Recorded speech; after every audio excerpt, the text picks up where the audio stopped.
Aïcha nous dit, l'épouse des messagers, Ummul Mu'minin, elle dit, le messager, salut d'Allah soit sur lui, les a ordonné de mettre les gens à leur place. Chacun à sa place, de respecter les gens comme il se doit. Ici à la mosquée, les imams, on doit les respecter car ils ont leur place que le mihrab. Dans l'environnement, il a son rôle, on doit le suivre. Dans la manière, on le suit dans la prière, dans le quartier, on doit le suivre, on doit le considérer car il mérite un respect. Mais ça commence dans la mosquée. Allah nous dit,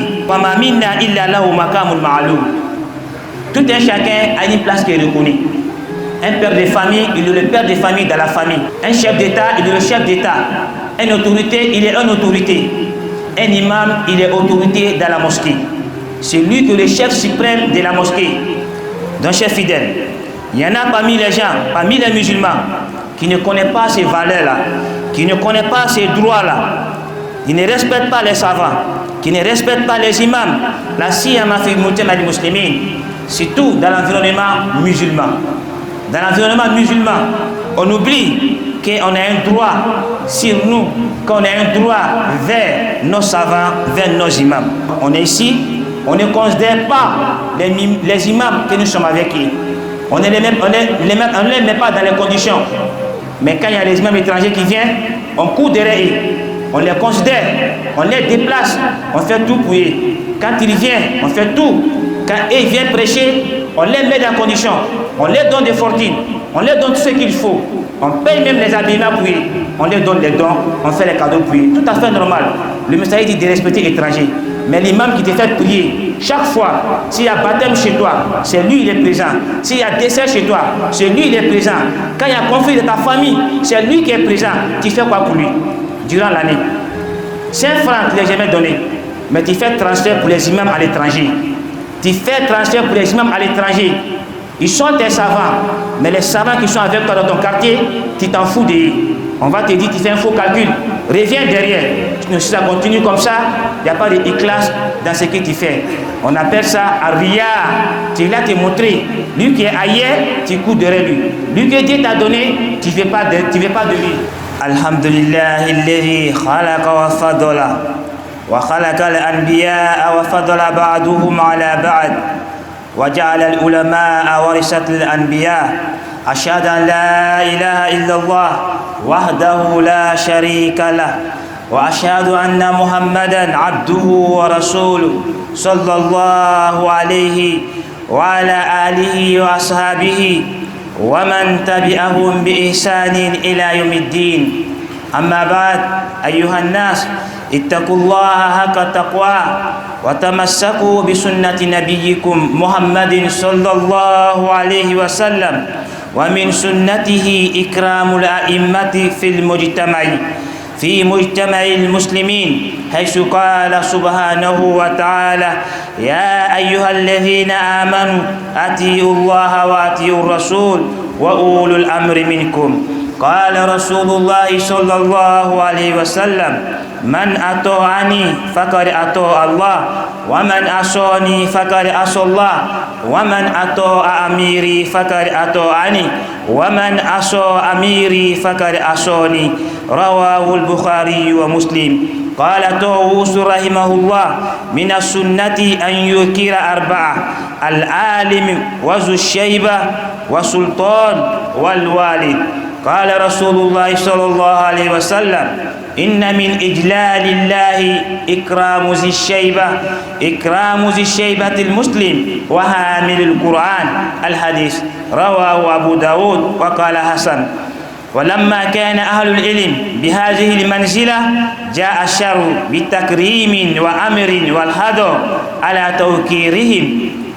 فعن عبادة بن صامت رضي الله عنه قال قال رسول الله صلى الله عليه وسلم ليس منا من لم يجل كبيرنا ويرحم صغيرنا ويعرف لعالمنا حقه.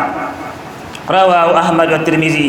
قالت عائشة رضي الله عنها زوج النبي صلى الله عليه وسلم قالت أمرنا رسول الله صلى الله عليه وسلم أن ننزل الناس منازلهم.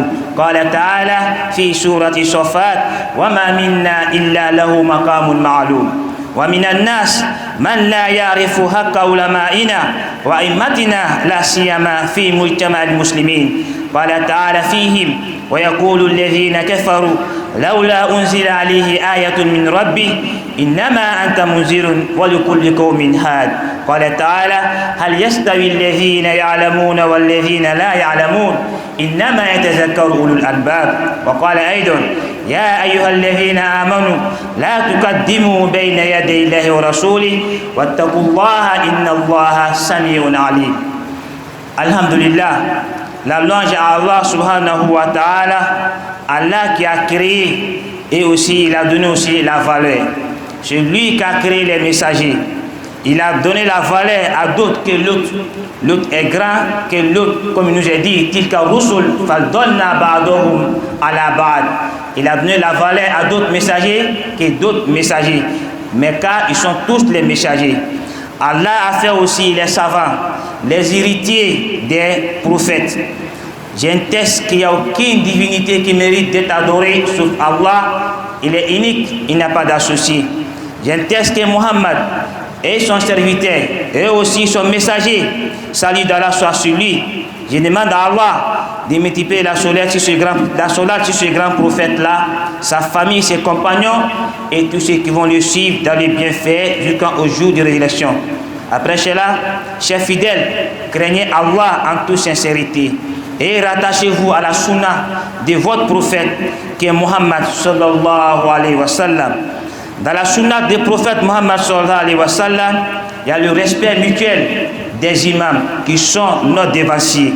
Car Allah nous dit dans le Saint-Coran, il dit: oh les croyants, suivez Allah et croyez à Allah et suivez les ordres de votre messager qui est Muhammad sallallahu alayhi wa sallam et aussi votre devancier.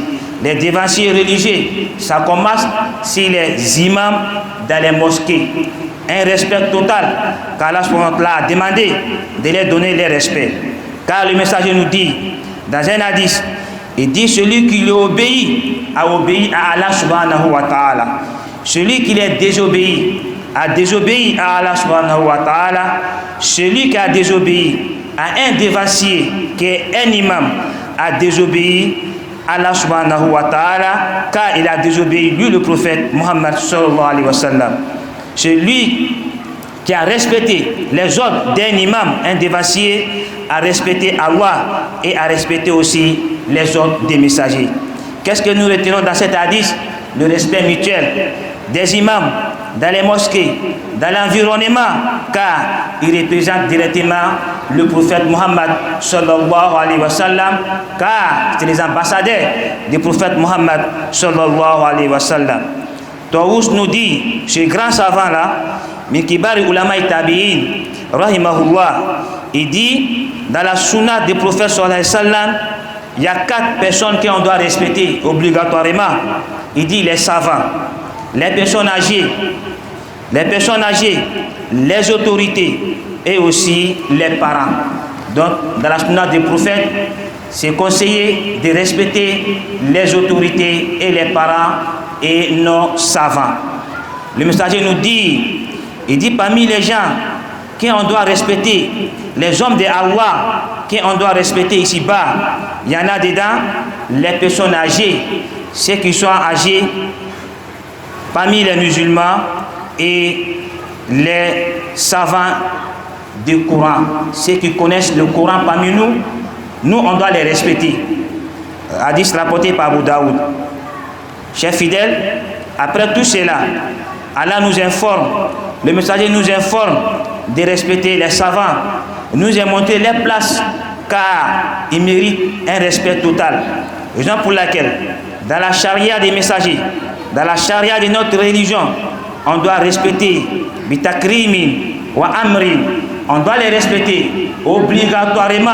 C'est les ordres que Allah même a donné, le messager a donné, de respecter les savants, de respecter les imams, de les obéir, de les respecter comme il se doit. Car Ubadah ibn Samit nous raconte cet hadith. Et dit, le messager dit, il n'a pas parmi lui, c'est-à-dire ne fait pas part des musulmans, ne fait pas part de ceux qui suivent sa sunna réellement. C'est lui qui ne respecte pas une grande personne. Un enfant qui ne respecte pas une personne âgée ne fait pas part de lui. Et une grande personne aussi qui n'a pas l'amour, qui n'a pas pitié pour un enfant. Il ne fait pas part de lui. Celui qui ne connaît pas le droit des savants, c'est-à-dire le droit des imams. Aucune considération pour eux, tu ne fais pas part de la voix des messagers Muhammad sallallahu alayhi wa sallam. Aïcha nous dit, l'épouse des messagers, Ummul Mu'minin, elle dit, le messager, salut d'Allah soit sur lui, les a ordonné de mettre les gens à leur place. Chacun à sa place, de respecter les gens comme il se doit. Ici à la mosquée, les imams, on doit les respecter, car ils ont les places que le mihrab. Ce n'est pas n'importe qui rentre dedans. Si tu n'as pas donné de l'ordre, tu n'as pas le droit de rentrer dedans. Ça veut dire aussi, dans l'environnement, il a son rôle, on doit le suivre. Dans la manière, on le suit dans la prière, dans le quartier, on doit le suivre, on doit le considérer, car il mérite un respect. Mais ça commence dans la mosquée, quand chacun a sa place. Allah nous dit cela, dans la sourate 35, verset 117, 174, Allah nous dit, il dit, wa ma minna illa lahu maqamul ma'lum. Tout un chacun a une place qui est reconnue. Un père de famille, il est le père de famille dans la famille. Un chef d'État, il est le chef d'État. Une autorité, il est une autorité. Un imam, il est autorité dans la mosquée. C'est lui qui est le chef suprême de la mosquée. Tu veux ou pas, tu dois obéir à ses dires. Et tu dois obéir à ses ordres, quel que soit ton rang social. Quand on est à la mosquée, l'imam, il est le chef suprême de la mosquée et on doit accepter cela. Quand nous sommes dans un quartier, imam, il est le chef suprême de ce quartier-là. Tout ce qui va venir, côté islamique, c'est lui on met devant, quand il est le responsable. Donc, chers fidèles, il y en a parmi les gens, parmi les musulmans, qui ne connaissent pas ces valeurs-là, qui ne connaissent pas ces droits-là, qui ne respectent pas les savants, qui ne respectent pas les imams, la siyama fi mujtama al-muslimin, surtout dans l'environnement musulman. Dans l'environnement musulman, on oublie qu'on a un droit sur nous, qu'on a un droit vers nos savants, vers nos imams. Il y en a qui choisissent les imams comme ils se doivent eux-mêmes. Allah nous dit, il dit cela, ces versets-là fait liaison au kuffar, mais ici, ça fait liaison dans notre intervention directement si les hypocrites qui sont dans les mosquées. C'est cela qui dit. C'est cela qui dit. Même si c'est l'autre, Allah avait donné ce verset-là, c'est-à-dire la place que l'imam équipe, même si Dieu donnait à l'autre, c'était mieux. Il dit c'est cela. Allah nous dit, il parle à le messager, et ainsi que nous tous, les umumi.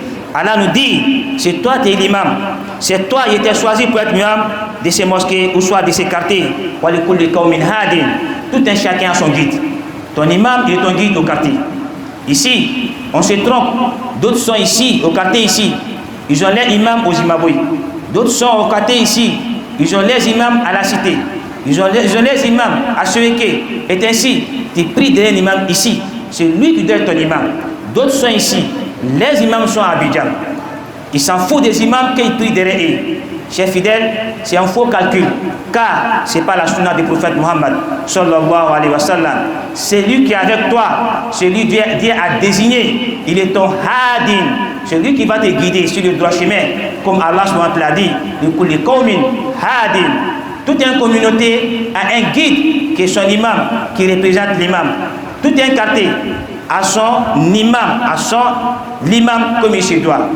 Donc on est ici, on ne considère pas les imams que nous sommes avec eux.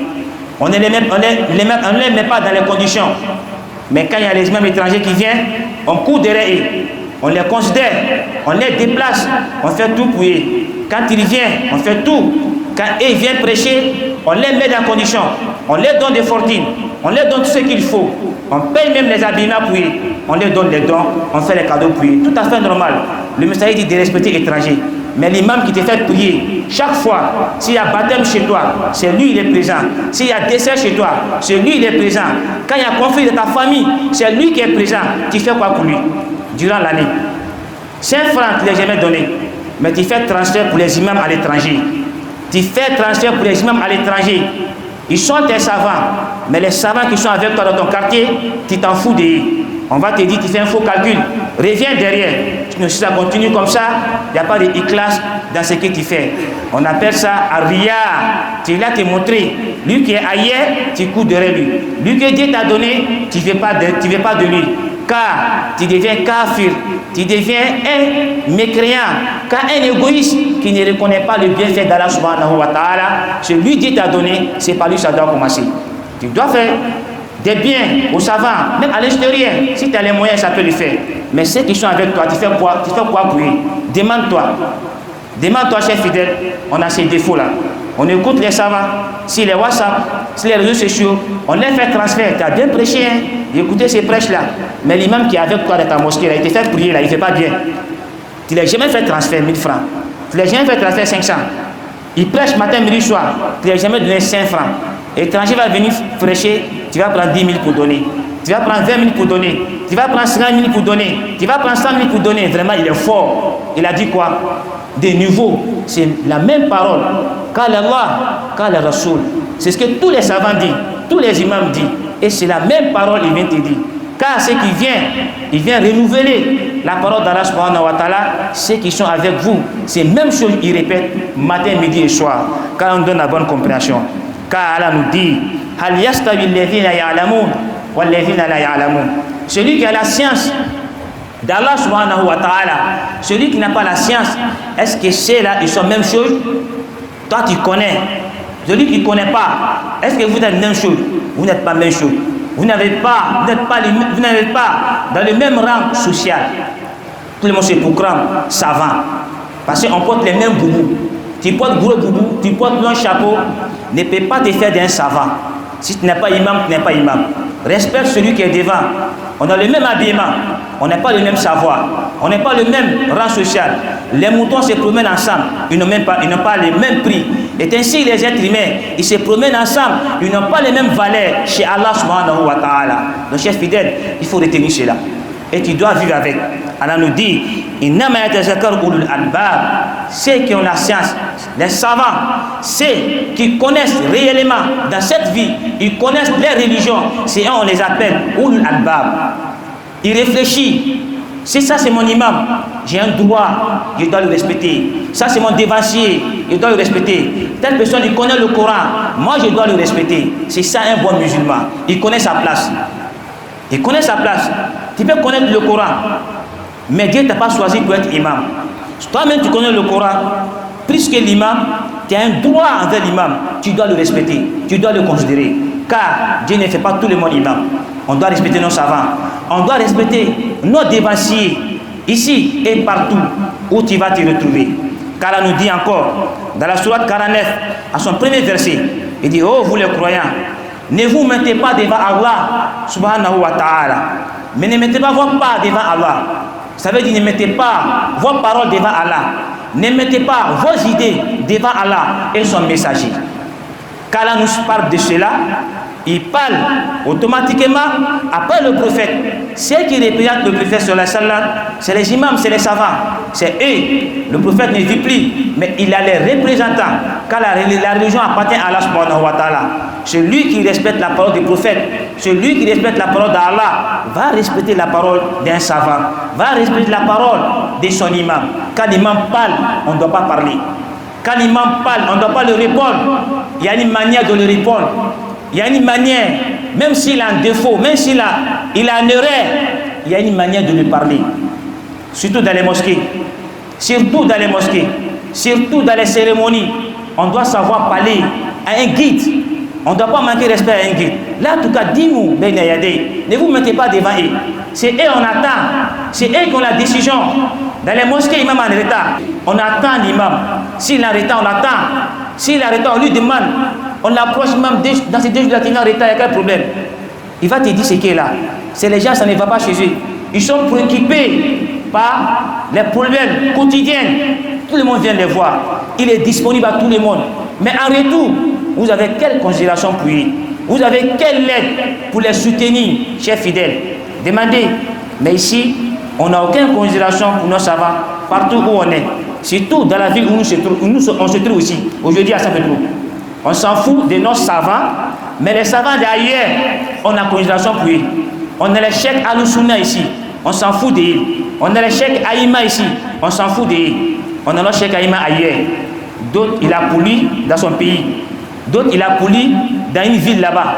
Mais tous ceux qui sont ici, de en haut jusqu'en bas, on n'a aucune considération pour eux. Chers fidèles, on doit se repentir, on doit revenir en arrière. On a les mouftis ailleurs. Ceux qui sont ici, ils ne connaissent rien. Quand il y a un problème, il appelle quelqu'un à Abidjan. Ah, voilà ce qui m'est arrivé. Il a prié derrière un imam, il s'en fout de lui. Chers fidèles, c'est le faux calcul. Si tu as une préoccupation de la religion, demande à ton imam qui est avec toi ici. Si lui ne connaît pas, il sait qu'il faut passer pour te faire un retour. Ou soit lui, il va te guider ailleurs. Ne reste pas ici pour dire que l'imam a prêché, appeler un imam ailleurs. Voilà ce que telle personne a dit. Est-ce que c'est vrai? Les paroles de sabotage, c'est un manque de respect. Allah n'aime pas. C'est un manque de respect vis-à-vis de toi, vis-à-vis de ta religion, vis-à-vis de nos prophètes. Muhammad sallallahu alayhi wa sallam, car nous donne la bonne compréhension qui nous guide sur le droit chemin. وأقول قولي هذا وأستغفر الله لي ولكم ولسائر المسلمين من كل ذنب واستغفروه إنه هو الغفور الرحيم. يا محمد قريشي أنت نبي الله قريشي يا محمد قريشي أنت نبي الله قريشي جاني جاني كانوا نيونغ قريشي أنت نبي الله صوت حكمة كانوا نيونغ قريشي أنت نبي الله صوت حكمة كانوا نيونغ قريشي أنت نبي الله أكرا موغو كانوا نيونغ قريشي أنت نبي الله إمامو kanu nyongondo Quraishi anta nabillahi ashiku bao kanu nyongondo Quraishi anta nabillahi akalande kanu nyongondo Quraishi anta nabillahi Quraishi ya Muhammadu Quraishi anta nabillahi Quraishi ya Muhammadu Quraishi anta nabillahi Quraishi ya Muhammadu Quraishi anta nabillahi Quraishi.